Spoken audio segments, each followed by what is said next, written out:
بسم اللہ الرحمن الرحیم۔ عزیز طلباء السلام علیکم۔ یار بچوں، امید ہے کہ آپ خیریت سے ہوں گے۔ آج ہم لوگ نظم برسات کی بہاریں، جسے ہم لوگوں نے شروع کیا ہوا تھا، نذیر اکبر آبادی کی نظم ہے، اس کا بند نمبر 4 اور 5 پڑھیں گے، اس کی دہرائی کریں گے۔ تو نظم نمبر 3 ہے یہ سلیبس میں، اس بند نمبر 4 ہم پڑھ رہے ہیں، اس کا مطالعہ کرتے ہیں اور اس کی تشریح پڑھتے ہیں۔ سبزوں کی لہلہاہٹ کو چھبر کی سیاہی، اور چھا رہیں گٹائیں سرخ اور سفید کاہی، سب بیگتے ہیں گھر گھر لے ماہ تابہ ماہی، یہ رنگ کون رنگے تیرے سوا الہی، کیا کیا مچی ہے یارو برسات کی بہاریں۔ سبزوں کی لہلہاٹ۔ تشریح طلب شعر میں شاعر، عوامی شاعر نذیر اکبر آبادی قدرت کے حسن کی منظر کشی کر رہے ہیں، اور شاعر بیان کر رہے ہیں کہ برسات کے موسم کے اندر اس قدر حسین مناظر دیکھنے کو ملتے ہیں کہ باغات کے اندر، کھیتوں کے اندر اگے ہوئے کھیت، فصلیں، وہ برسات کے موسم کی وجہ سے چلنے والی ہوائیں، ان کی وجہ سے وہ لہلہانا شروع کر دیتے ہیں اور جھومنا شروع کر دیتے ہیں، جس سے ایک عظیم قدرت کا منظر پیدا ہوتا ہے اور دیکھنے والوں کے لیے ایک خوبصورت منظر کشی ہوتی ہے۔ اور یہی نہیں بلکہ زمین ہی نہیں بلکہ آسمان پر بادل بھی جو ہے وہ سیاہی پھیلائے ہوئے ایک طرف سے دوسری طرف مستی کے عالم میں حرکت میں آ جاتے ہیں، اور زمین اور آسمان برسات کے موسم میں قدرت کے عظیم مناظر کو پیش کر رہے ہوتے ہیں۔ ایسا لگتا ہے جیسے قدرت کے ان حسین مناظر سے اللہ رب العزت کی ربوبیت اور اس کی کاریگری اور اس کی تخلیق کا حسن اجاگر ہو رہا ہو، اور سبزے کو دیکھ کر، اس کے لہلہانے کو دیکھ کر عظیم قدرت کے مناظر دیکھنے کو ملتے ہیں، اور جو بادل ہیں وہ سیاہ ہو جاتے ہیں بارش کے برسنے سے قبل، اور آسمان پر وہ محرک ہو جاتے ہیں، ایک طرف سے دوسری طرف بارش برساتے ہوئے چلتے جاتے ہیں۔ دوسرا مصرع میں شاعر کہہ رہا ہے، اور چھا رہی گٹائیں سرخ اور سفید کاہی، آسمان پر جو ہے وہ کالے بادلوں کی گٹائیں سرخ کی صورت میں، اور کبھی سرخ ہو جاتے ہیں اور کبھی جو ہے وہ ہلکا سبز رنگ ظاہر کر رہے ہوتے ہیں، یعنی ایک بڑا خوبصورت منظر پیش کر رہے ہوتے ہیں۔ کہہ رہے ہیں کہ قدرت نے اپنے رنگ پھیلانے کے لیے زمین پر شادابی اور سبزے کے ساتھ ساتھ آسمان پر سیاہی مائل بادل بھی چھائے ہوئے، بجلی چمکنے کی وجہ سے کبھی وہ بادل سرخ دکھائی دیتے ہیں، یعنی بجلی جب چمکتی ہے ایسا لگتا ہے جیسے جو ہے وہ بادل سیاہ ہو گئے ہوں، اور یوں محسوس ہوتا ہے گویا کہ کوس قزح کے سارے رنگ آسمان پر روشن ہو گئے ہوں، یعنی بجلی کے چمکنے کی وجہ سے بھی آسمان کا بادل سیاہ لگتے ہیں، اور پھر جو ہے وہ بارش کے برسنے سے قبل جب آسمان سیاہ رنگ پیش کر رہے ہوتے ہیں، اسی طرح مختلف قسم کے جو ہے وہ رنگوں کی صورت میں آسمان ایک خوبصورت منظر پیش کر رہا ہوتا ہے۔ تیسرے مصرعے میں شاعر کہتا ہے کہ بارش کے برسنے کی وجہ سے نہ صرف جو ہے وہ زمین بلکہ آسمان پر نظر آنے والا چاند بھی اس سے مستفید ہو رہا ہوتا ہے، اور سب بھیگتے ہیں گھر گھر لے ماہ تابہ ماہی۔ شاعر کہہ رہا ہے کہ ہر گھر میں ہر مخلوق جو ہے وہ بارش سے بھیگ رہی ہے، آسمان پر چاند تو زمین پر صرف زمین کے اوپر نظر آنے والی مخلوقات نہیں بلکہ زمین کے اندر رہنے والی مخلوقات بھی اس سے مستفید ہو رہی ہیں، وہ بھی اس کی جو ہے وہ حسن سے اور اس کے اثر سے خالی نہیں ہے۔ شاعر یہ کہنا چاہتے ہیں کہ اللہ تعالیٰ کی بادشاہت صرف ظاہری چیزوں پر محدود نہیں بلکہ یہ چھپی ہوئی چیزوں پر بھی ظاہر ہے، یہاں تک کہ زمین کی اتھاہ گہرائیوں میں موجود مخلوقات بھی یہ برسات کے موسم سے محظوظ ہو رہی ہوتی ہیں، اور مچھلی جو کہ پانی کے اندر رہتی ہے وہ مچھلی بھی اللہ تعالیٰ کی اس فضل اور کرم اور برسات کے موسم سے فائدہ اٹھائے بغیر خالی نہیں رہتی، یعنی وہ بھی اس کے مزے لے رہی ہوتی ہے۔ چوتھے مصرع میں شاعر اللہ رب العزت کی ذات سے مخاطب ہو کر سوال کر رہا ہے کہ یا الہی، یہ جو قدرت کے حسین مناظر ہیں، یہ آسمان کی خوبصورتی ہے، زمین کی خوبصورتی ہے، یہ سارا حسن، یہ ساری خوبصورتی، یہ ساری کی ساری حسن کے عظیم مناظر، یہ یا الہی تیرے علاوہ کوئی بھی رنگ نہیں سکتا، کوئی ایسی ذات نہیں جو اتنا حسن کائنات کے اندر پیدا کر سکے تیرے علاوہ، یا الہی یہ تیرے سوا کسی اور کا کام نہیں۔ یعنی آسمان پر دیکھیں اتنے خوبصورت بادل اور بغیر سہارے کے اور حرکت کرتے ہوئے،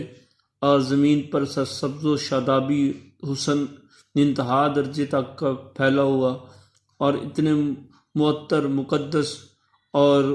پروقار مقامات دیکھ کر آنکھیں چندیا جاتی ہیں، آنکھیں تاب نہیں لا پاتی اللہ تعالیٰ کے اس قدر حسین اور خوبصورت کاریگری کو۔ اور ایسے عظیم مناظر، یا الہی، یہاں پر شاعر اللہ سے مخاطب ہو کر یہ کہہ رہا ہے کہ تیرے علاوہ کوئی اور رنگ نہیں سکتا، اتنی زیادہ کائنات کے اندر حسن تیرے علاوہ کوئی پیدا نہیں کر سکتا۔ کیا کیا مچی ہے یارو برسات کی بہاریں، یہ ٹیپ کا مصرع ہے۔ شاعر دوستوں سے مخاطب ہو کر یہ کہہ رہے ہیں کہ اے عظیم دوستو، میں آپ کو کیا بتاؤں کہ برسات کے موسم کی بہاریں میں اس قدر جو ہے وہ شور برپا کیا ہوا ہے۔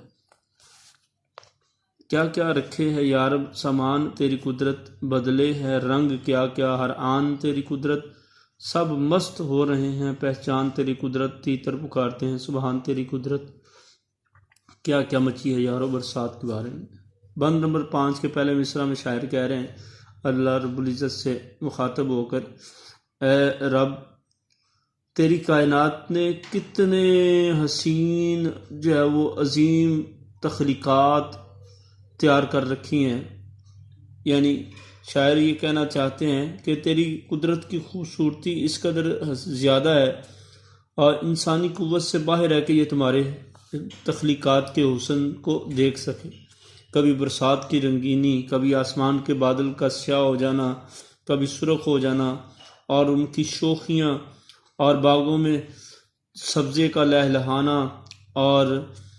انسان کی خوشی کے لیے اتنے سامان تو نے پیدا کر دیے۔ یا الہی، یہ تیری قدرت کو، تیرے حسن کو انسان جو ہے وہ احاطہ نہیں کر سکتا۔ ابھی آلاء ربکما تکذبان، اللہ رب العزت نے قرآن مجید میں بھی ارشاد فرمایا کہ تم اپنے رب کی کون کون سی نعمتوں کو جٹلاؤ گے، اور ایک جگہ پر ارشاد فرمایا وَإِن تَعُدُّوا نِعْمَتَ اللَّهِ لَا تُحْصُوهَا، اگر تم اللہ کی نعمتوں کو گننا چاہو تو گن نہیں سکو گے۔ اللہ رب العزت نے انسان کو بے حد و بے شمار نعمتوں سے آراستہ فرمایا ہے، لیکن انسان ان کا احاطہ نہیں کر سکتا۔ یہاں بھی شاعر اس مصرع میں یہی کہہ رہے ہیں کہ اللہ رب العزت کی قدرت نے ایسے عظیم انتظامات فرمائے ہیں جن کا انسان احاطہ نہیں کر سکتا۔ بدلے ہے رنگ کیا کیا ہر آن تیری قدرت۔ دوسرے مصرع میں شاعر یہ کہہ رہے ہیں کہ یا الہی، تیری قدرت کے جو عظیم مناظر ہیں، یہ برسات کے نظاروں میں لمحہ بہ لمحہ جو ہے وہ بدلتے رہتے ہیں۔ ایک وقت جب ایک جگہ کوڑے کا ڈھیر ہوتی ہے، دوسرے وقت میں وہ گلزار بن جاتی ہے۔ یعنی ایک وقت میں وہاں پر گرد و غبار، گندگی، آلودگی ہوتی ہے، تو دوسرے وقت میں وہاں پر جو ہے وہ باغات کا منظر پیش کر رہی ہوتی ہیں۔ برسات کے موسم میں ہر جگہ پر سبزہ اگاتا ہے، جس کی وجہ سے بنجر، بیابان، ویران جگہ جہاں پر کوئی رہنا بھی پسند نہیں کرتا، لیکن برسات کے موسم میں ایسے اللہ کے فضل سے وہ سرسبز و شاداب ہوتی ہیں کہ لوگ ان جگہوں کی طرف رخ کرنا شروع کر دیتے ہیں۔ تو یہاں بھی اس مصرع میں شاعر اللہ رب العزت کی قدرت کے مناظر کو لمحہ بہ لمحہ بدلتے ہوئے ذکر کرتے ہوئے کہہ رہے ہیں کہ تیری قدرت کے، تیری حسن کے رنگ ہر لمحہ بدلتے رہتے ہیں، سب مست ہو رہے ہیں پہچان تیری قدرت۔ نذیر اکبر آبادی کہہ رہے ہیں کہ ہر مخلوق تیرے قدرت کے حسن میں مگن ہو کر مست ہو گئی ہے اور تیرے ذکر میں مصروف ہو گئی ہے۔ یعنی انسان ہی نہیں بلکہ مخلوقات میں چرند پرند اور دیگر جتنی بھی مخلوقات ہیں وہ اللہ تعالیٰ کے حسن سے اثر حاصل کر رہی ہیں۔ کبھی آپ پرندوں کو دیکھو تو وہ اللہ تعالیٰ کے حسن سے پھولوں سے خوشبو لینے کے لیے ایک جگہ سے دوسری جگہ ہجرت کر رہے ہیں، اور کبھی شہد کی مکھی پھولوں سے رس چوسنے کے لیے ہجرت کرتی ہے کہیں، اور کبھی زمین پر رہنے والی آبی مخلوقات زمین کی گہرائی میں جا کر اپنے لیے اللہ کی قدرت کے عظیم تخلیقات میں سے اپنا رزق تلاش کرتی ہیں۔ تو اللہ رب العزت کی تخلیقات کے حسن میں کائنات کی ہر چیز مگن اور محو اور مصروف ہوتی ہے، اور مستی کے عالم میں جو خوش و خرم نظر آتی ہے۔ تیتر پکارتے ہیں سبحان تیری قدرت۔ شاید اس چوتھے مصرع میں کہہ رہے ہیں کہ اللہ رب العزت کی ذات کی تسبیح اور تحلیل صرف اور صرف انسان ہی نہیں بلکہ چرند پرند درند ہر طرح کی مخلوقات اللہ تعالیٰ کی ذات کا ذکر کرتی ہے۔ یعنی کائنات کے اندر ہر چیز اللہ تعالیٰ کی پاکی بیان کرتی ہے۔ تو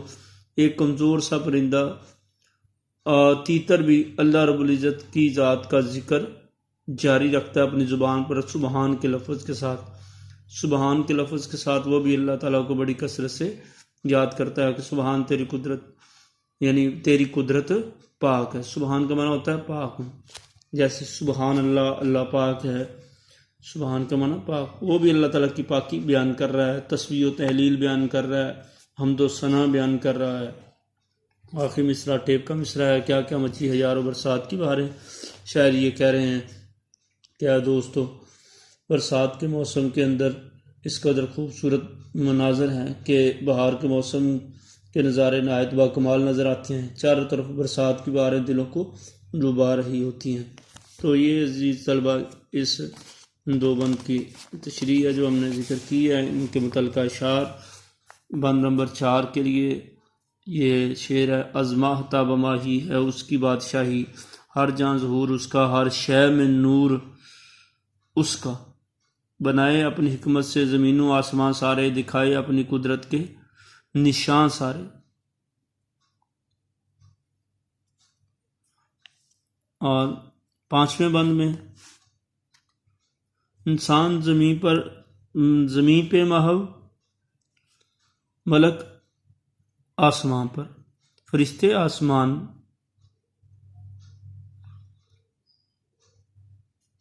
اور انسان زمین پر محو، ملک آسمان پر، جاری تھا ذکر قدرت حق ہر زباں پر، جاری تھا ذکر قدرت حق ہر زباں پر، عروج نشہ نشو نما میں ڈالیاں جمی، ترانے گائے